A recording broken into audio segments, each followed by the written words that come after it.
Yo, kembali ke channel gua. Oke, jadi sekarang gua akan rewatch kembali mengenai Aquaman. Oke, film superhero DC yang sudah mengangkat derajatnya DCU.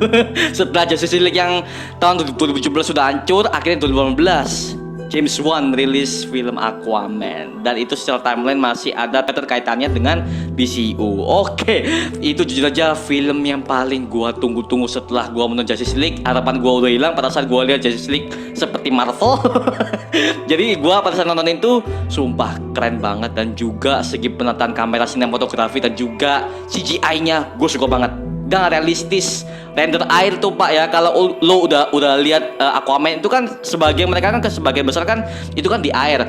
Lu kalau mau tahu, gue rendering animasi air aja tuh berapa jam? 2 jam anjir baru jadi airnya. Kalau mau dibikin realistis gitu ya pakai Adobe Premiere sama After Effects, itu renderingnya astaga itu lama banget anjir. Jadi ya gue sebagai orang sinematografi juga CGI, gue pasti tahu lah ya itu rendering CGI seperti itu, api, air, pasir, angin itu sulit banget Allah. Gitu aja sih. Oke, langsung kita masuk ke segmen DC Comics Indonesia.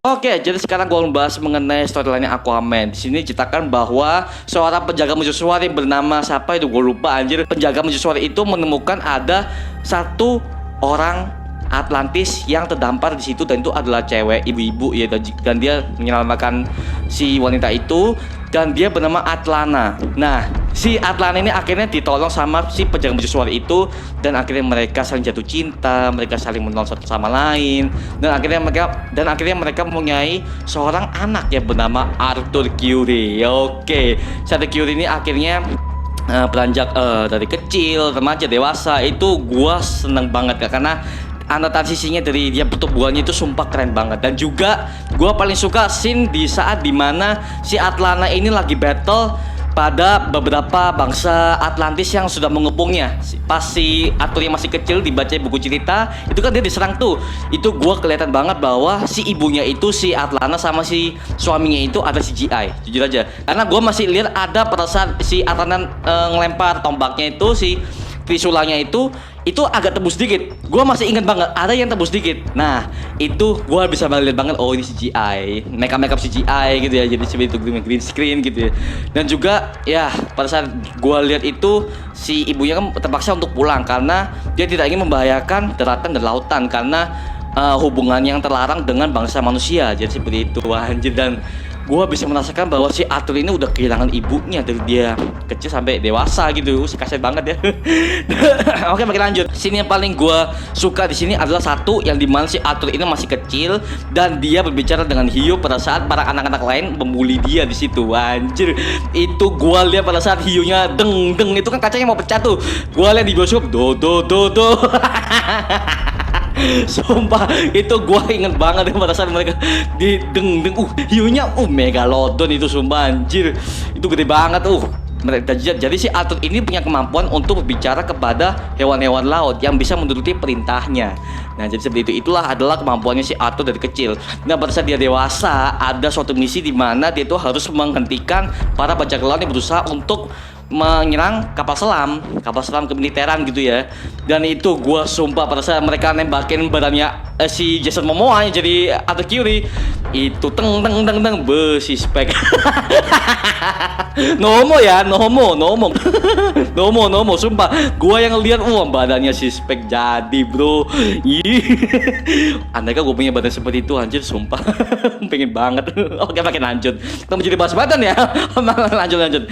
Jadi pada saat gue lihat si Aquaman itu jujur aja storyline-nya gue jelas banget.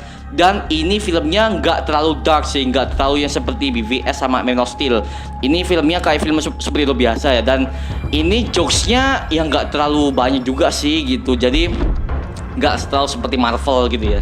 Dan juga gue bisa merasakan villain ini ada dua, yaitu King Orm. Si King Ormnya si Ocean Master tuh sama yang kedua Black Manta. Nah, si Black Manta ini gue paling suka development karakternya. Karena apa? Satu, dia menjadi villain itu masuk akal banget. Karena bapaknya kan mati gak diselamatin sama Aquaman kan. Dan itu dia balas dendamnya gue suka banget. Dan dia bekerja sama dengan bangsa Atlantis untuk memburu si Arthur Curry sama Queen Mera yang berkhianat kepada Atlantis. Di situ filmnya. Sumpah gue lihat itu pada saat dia membuat kostum Black Mantanya, sumpah itu keren banget gue. Dan gue masih inget scene-scene kayak gitu tuh, gue masih inget itu kayak scene-nya di Iron Man 1. Si yang pertama si Tony Stark buat kostum yang pertama kali tuh yang di Arab itu anjir, teng itu jadi seperti itu. Tapi kalau di sini dia buatnya seperti wah anjir sumpah. Dia buatnya gua perhatiin gua bola-balik sini seperti itu dan gua lihat wah anjir sumpah teknologinya mantep banget Atlantis itu. Senjata itu untuk pelurunya itu mereka pakai air loh, pakai air habis itu ditembakin tuh ledakannya luar biasa sempak. gua lihat tuh what the hell anjir, senjata begitu bisa kayak gitu anjir. Gimana AK-40 anjir sumpah ini gila. Gua suka banget itu untuk segi penataannya. Dan juga nih, gua paling suka one shot pada saat mereka bertarung di Italia. Lu masih ingat kan di sini di Italia di mana si Arthur Damera ini berusaha untuk mencari petunjuk untuk menemukan trisulanya King Atlan. Dan itu ketika pada saat mereka menemukan itu kan mereka kan dikejar sama bangsa Atlantis kan. Dan mereka itu ada one shot di mana si Mera lari-lari di atas genteng sementara si Arthur ini lagi berusaha menghindari serangannya Black Manta. Itu sumpah keren banget anjir one shotnya loh. One shot longnya tuh sumpah gua bisa merasakan anjir itu keren banget sumpah anjir. Itu dari segi one shotnya, habis itu shotnya yang lama itu tapi itu kreatif loh. Di sinematografinya pada saat aturnya menghindar dari serangannya Black Manta itu sinematografi dari slow motionnya, dari situ animasinya juga, lasernya itu kerasa real banget sumpah anjir. Dah DC James Bond aja lah. Anjir sumpah. Karena konklusinya dapat, dramanya dapat, sumpah dan gua paling suka ketika transisi di mana si Arthur ini lagi latihan sama Vulko. Si Vulko tuh yang main si ini Norman Osborn siapa namanya di Spider-Man lupa gua. Aduh, wah, Willem Dafoe. Nah, dia pada saat dia bertarung sama Vulko kan latihan tuh pada saat dia masih remaja tuh. Dia tanya, "Ibunya mana? Ibu gua mana?" Pasti karena dia udah ngira-ngira nih waktu ibu gua mati nih pas ini. Ibu gua mati pas ini. Jadi itu pada saat dia transisi kembali dari dia remaja ke dewasa itu kreatif banget loh, Pak. Sumpah. Itu kreatif banget dari set. Sumpah gile. Gua suka banget. Kreatif banget. Ini yang gua suka dari Aquaman dan mereka mendapatkan $1 billion anjir. Filmnya dapat 1 billion. Sumpah. Karena artnya bagus dan juga gua masih ingat ketika pada saat mereka berbicara dalam air tuh jujur aja rambut-rambutnya itu loh, Pak. Rambut-rambutnya itu loh. Wah anjir sumpah itu rambut yang ngambang segala macem itu wah anjir. Ini rendering animasinya gimana anjir? Gua masih mikir gitu loh. Wah anjir itu rendering air ya. Gua udah jelasin di intro. Rendering air tuh lama banget. Untuk Aquaman di sini sih story-nya sih sebenarnya klise sih untuk memperebutkan tata kerajaan ya sama seperti Black Panther ya. Ada kerajaan si tokoh utama ini untuk memperebutkan tatanya sebagai raja. Habis itu udah kelar. Sebenarnya klise. Tapi yang membuat mereka menang 1 billion adalah ya ini sinematografinya kreatif dan juga gak plap gak angle kelas YouTube gitu ya. Dan juga pertarungannya antara bangsa Atlantis dengan bangsa kepiting tuh apa itu gue lupa di final battle-nya itu anjir. Dan iya satu lagi ini harus diperhatikan oleh bioskop Indonesia ya. Ini yang bisa di Indonesia. Gua pada saat nonton Aquaman di bioskop itu banyak scene yang di-cut. Jujur aja. Kalau lo udah nonton Aquaman, gue pasti tau lah apa scene yang di-cut kalau lo bandingkan dengan versi digitalnya di DVD itu. Yang pertama, pada saat si bapaknya si Aquaman itu ngasih nafas buatan itu di-cut banget tuh. Gue masih inget anjir. Yang itu gue masih ingat di bioskop pada saat bapaknya mau ini tiba-tiba di-cut langsung si Arthurnya bangun gitu loh. Wah, itu kelihatan banget di-cut, tapi di-cutnya itu halus gitu loh. Dan yang paling krusial itu pada saat si Aquaman sama Mera ini ciuman di final battle-nya. Yang angle-nya muter ada tangan bla bla bla bla. Itu dipotongnya, why? Kenapa dipotong? Itu loh di-cut anjir. Semua gue emosi banget pada saat gue lihat itu di bioskop ya. Gue lagi Mereka bakal ciuman. Lah dikat lo bodoh lah anjir. Padahal momen di mana itu adalah 1 billion dollar scene. Itu adalah scene di mana menggetarkan jiwa gue. Ya elah dikat lo bodoh lah sumpah. Yang gue lihat itu sebenarnya kalau gue lihat di DVD sumpah lebih bagus. Angle yang muter, terus ledakan itu seakan-akan kayak kembang api. Padahal ledakan peperangan yang mereka dengan tengah perang mereka ciuman gitu. Tapi dari sinematografinya bagus banget. Dikat, astaga, sumpah. Apaan sih bioskop Indonesia nih anjir sumpah. Nih ya, untuk apa mereka udah pasang rating PG-13 dewasa? Mereka nggak lihat. Contoh, gua kasih contoh sekarang ya, Deadpool pada tahun 2016, gua kan udah pada saat gua nonton tuh, gua trailernya aja udah ada ratingnya dewasa, anjir mature. Di sini gue pada saat gue bioskop tuh, sumpah banyak banget anak-anak yang diajak sama orang tuanya nonton Deadpool. Lu udah tahu kan Deadpool itu biasanya mereka mengeluarkan bahasa-bahasa kotor. Habis itu ada banyak adegan seksualnya. Deadpool yang pertama ya, ada juga adegan di mana kekerasan tuh keren banget dan juga darah-darah itu dikelihatan semua.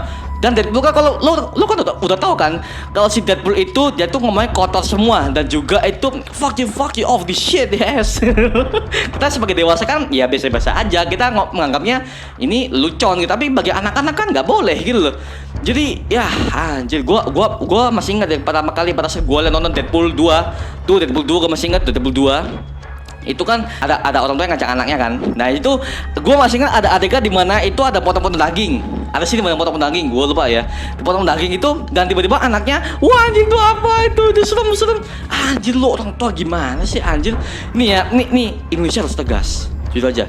Indonesia harus tegas, namanya rating, namanya untuk rating film itu nggak usah dikat, udah ada rating ngapain harus dikat. Nah ini yang gue sampai emosi anjir masalah rating sumpah.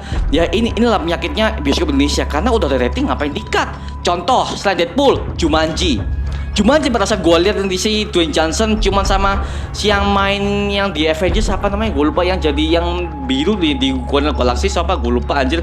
Karen Gillan pada saat si Dwayne Johnson sama Karen Gillan mau ciuman, itu sebenarnya cumannya awkward loh, cuman yang aneh. Mereka tuh cumannya ya bukan cuman dewasa, bukan cuman itu, cuman biasa plep.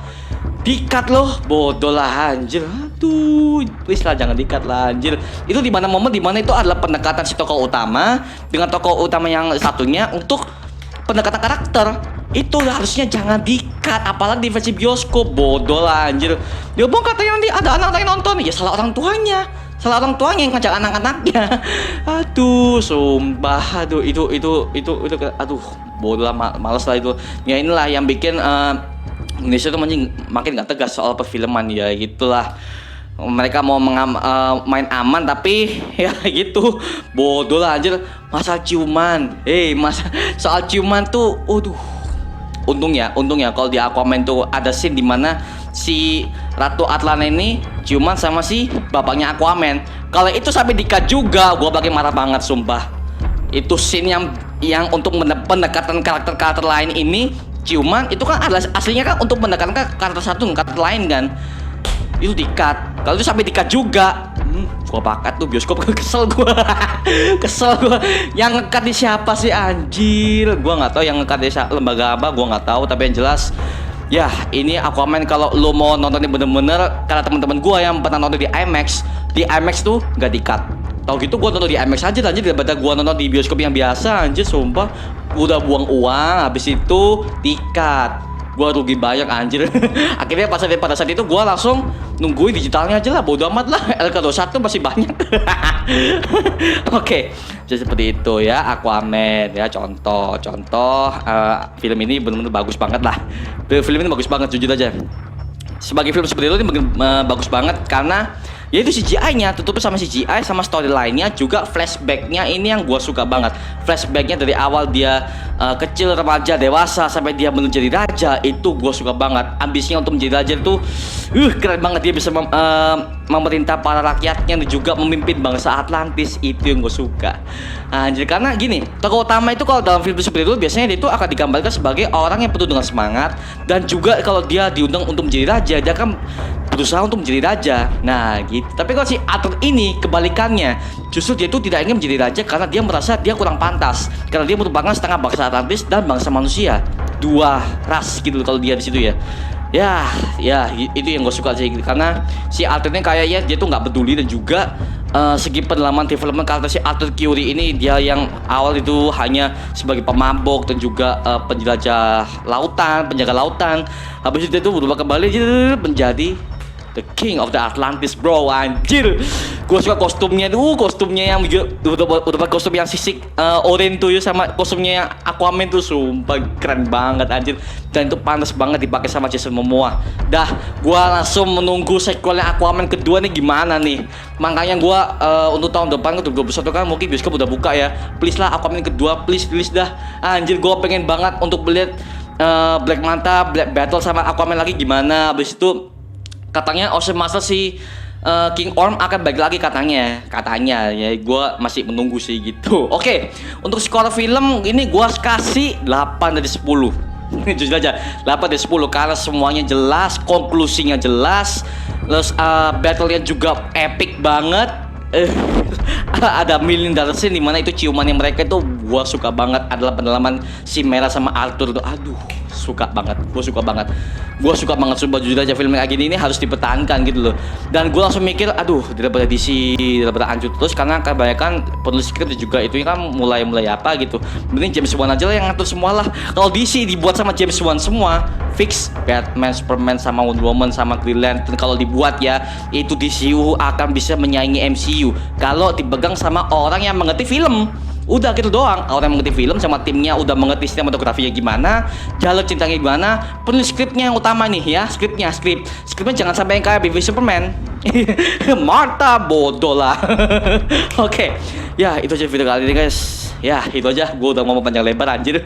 Lama ini 17 menit anjir. Oke, itu aja video kali ini. Jangan lupa like, comment, subscribe untuk mendukung gua membuat video YouTube dan menghibur kalian semua. Oke, coba-coba di video berikutnya, dan gua akan langsung memainkan game yang dimana game ini akan membuat kalian tegang-tegang. Oke, ya banyak banget yang harus gua rekam hari ini ya. Jadi ya gak usah pakai lama-lama ya. Oke, coba-coba di video berikutnya. Adios.